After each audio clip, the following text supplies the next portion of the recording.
Hey everybody, welcome back. Following up on some of the discussion that I've been doing recently about bugging out or camping or hiking or whatever have you, but more specifically to bugging out people who think that they're just going to start cutting through the woods when they have to get off the beaten track.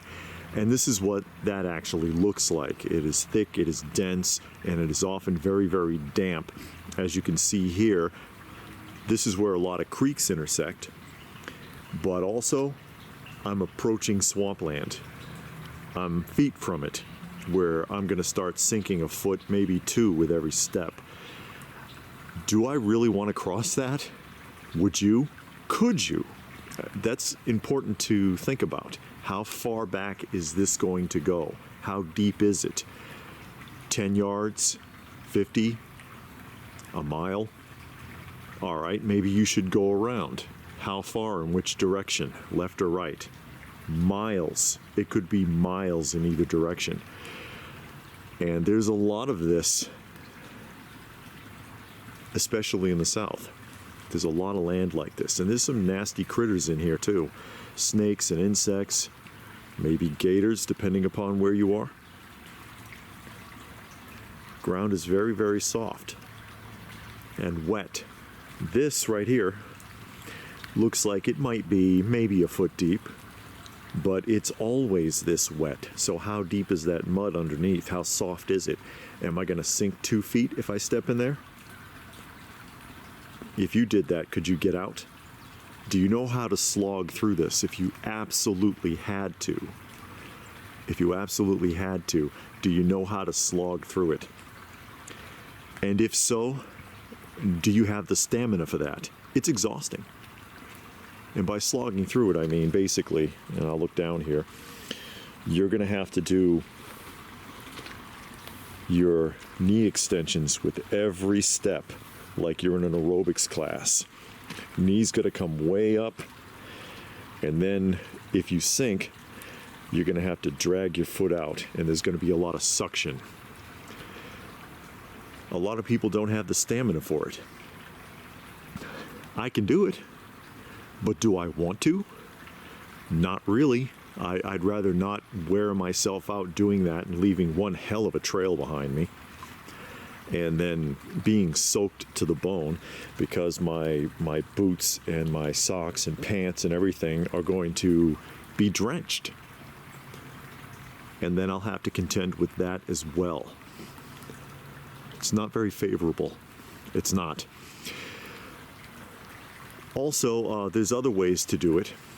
If you absolutely had to, I mean, if you had no choice and you had to slog through like that, I mean, that's basically the way to do it, way up and way down. Like I said, a lot of people don't have the stamina for it or the strength or the endurance. And even if you did, I mean, it's going to take a lot out of you. I wouldn't want to do it. You could also get patents or make patents for your boots, not patterns, patten, P-A-T-T-E-N, which is a tool that was created, I believe, in the UK about 500 years ago. And it's really simple. I'll put a picture of one up so that you can see what I'm talking about. You could actually make a set of these for yourself, and it would help a great deal with walking through this type of environment if you knew for sure you were going to sink. It's essentially 2 1-foot square planks of wood with 4 holes drilled in each to feed a rope through, and you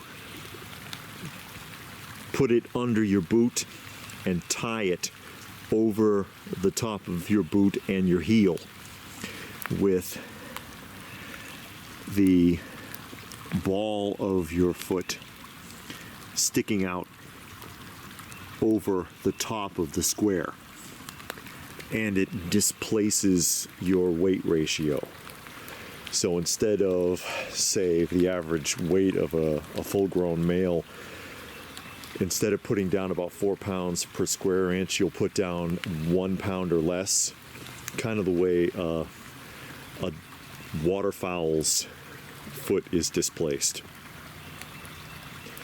And you would walk straight up heel to toe and you'd have to walk with your feet spaced well apart so you don't accidentally step on one and trip yourself and end up sinking in the swamp. Essentially, those actually work pretty good. Instead of going down a foot or two, you'll go down a couple of inches. But you could make them yourself. Like I said, you probably would have seen it by now. I'll put the images up on here of what those look like, and maybe you could make a pair and try it out.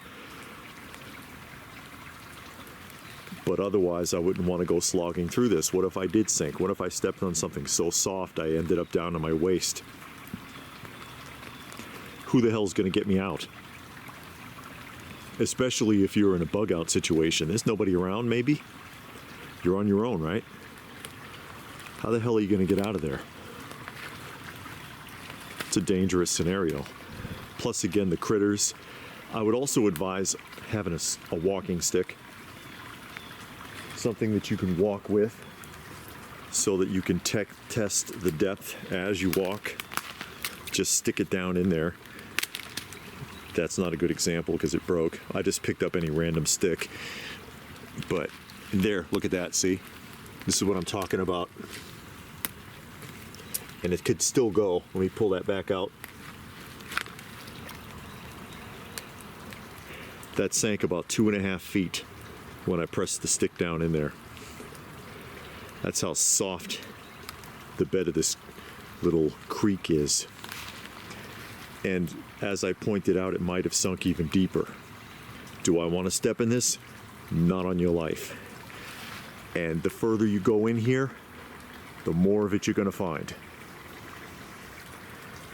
When you're traversing something like this, always have a walking stick. I didn't bring one with me because I knew I wasn't going to go that far.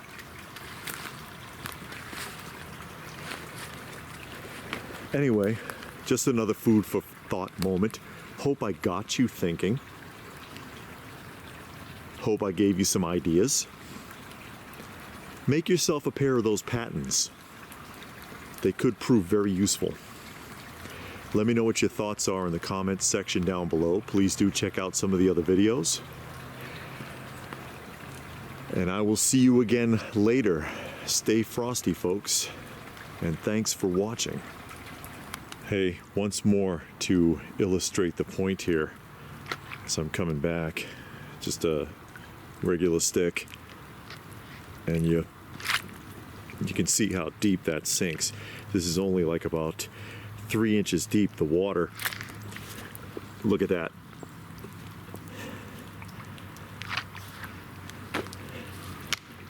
It broke off, but that went down more than 3 feet. Right there, just a few inches off of where this stops, where I'm standing right now, where I'm already sinking. It's dangerous.